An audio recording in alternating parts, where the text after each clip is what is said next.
আসসালামু আলাইকুম ভিউয়ার্স, স্বাগতম আমার চ্যানেলে। আজকে আপনাদের রান্না করে দেখাবো গরুর কলিজা ভুনা। কড়াইটা বসায় দিলাম, গরম হয়ে আসলে তেল দিয়ে দিব।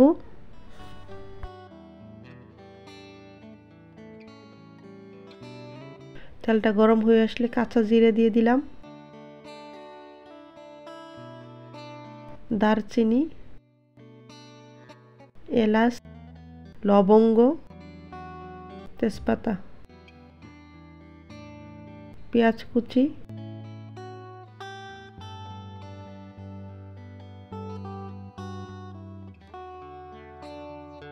তেলের সাথে মিশিয়ে নিব।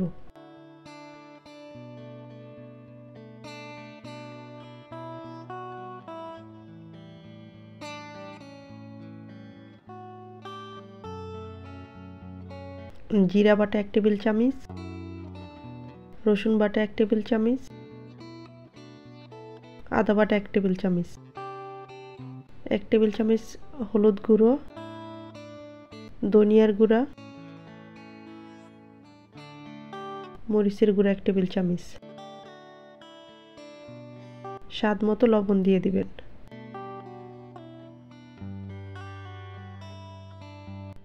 মশলাটা ভালো করে মিশিয়ে নিব।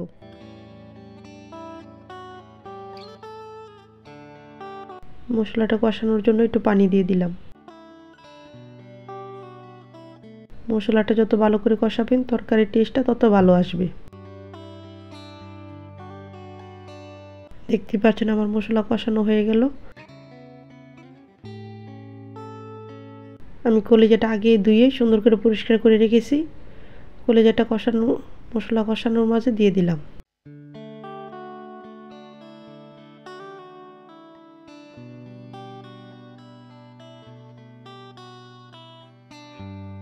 মশলার সাথে কলিজাটা মিশিয়ে নিব।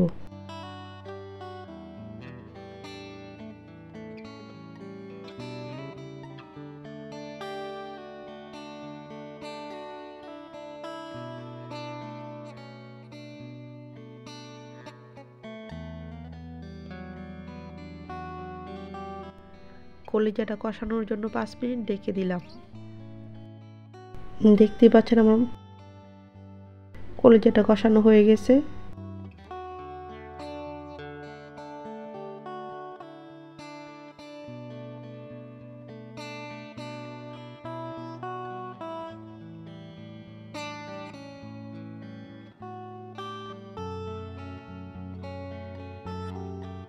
কলিজাটা সিদ্ধ হওয়ার জন্য আমি 1 কাপ পানি দিয়ে দিলাম।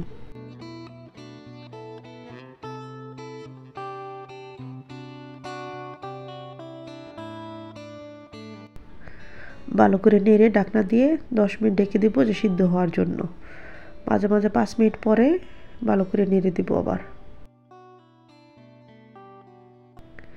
দেখতেই পাচ্ছেন আমার কলিজার ঝোল শুকিয়ে যাচ্ছে। 4-5টা কাঁচামরিচ বেঁকে দিয়ে দিব, যাতে কাঁচামরিচের কালারটা সবুজ থাকে।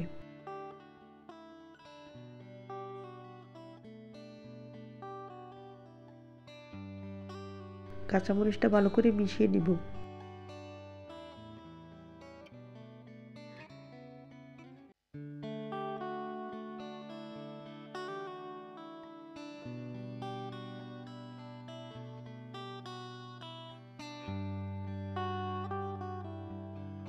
দেখতেই পাচ্ছেন আমার কলিজা রান্না করা প্রায় শেষ। উপর দিক থেকে তেল বেশি আসছে। আমার কলিজা ভুনাটা আপনারা অবশ্যই বাসায় ট্রাই করবেন, ইনশাল্লাহ ভালো খেতে হবে। আমার রেসিপি যদি আপনাদের কাছে ভালো লেগে থাকে, লাইক এবং সাবস্ক্রাইব করে আমার পাশে থাকবেন। আসসালামু আলাইকুম।